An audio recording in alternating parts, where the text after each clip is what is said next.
Simon was sprawled on the floor face down. Blood seeped from the back of his head onto the carpet. A scream caught in my throat as the implications sank in. I ran toward him to help him, stopped abruptly, and backed up, scanning the room. Whoever injured him was gone. I darted at him again, knelt next to him, and felt his neck for a pulse. There was none, but my own blood hammered in my head. The door behind me opened, and I shrieked, anticipating a bat-wielding killer. Natasha's willowy shape filled the doorway. "Sophie, what have you done?" I leapt to my feet. "I found him this way. He's dead."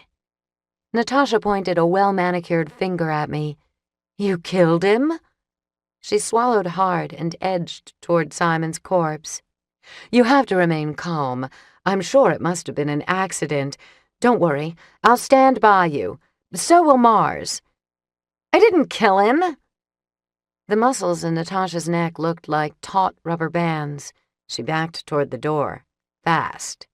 "I'm going to get Mars. He'll know what to do. You stay here and try to be calm." As she reached behind her for the handle, the door burst open.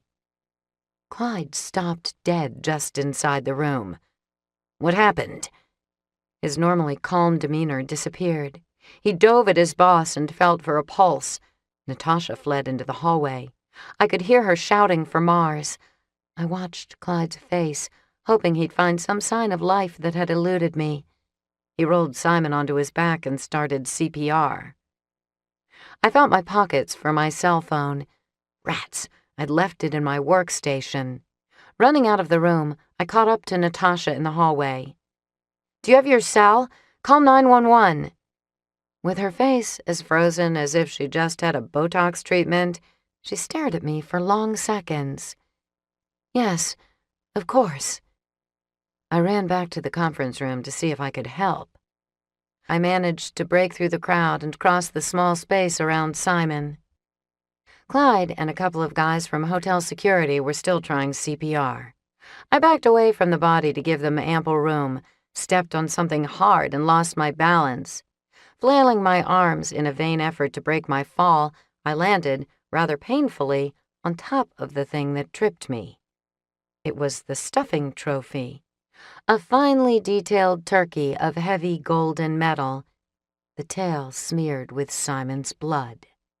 Stunned, I threw it down and watched as it tumbled toward Simon until one of the security guys kicked it out of his way.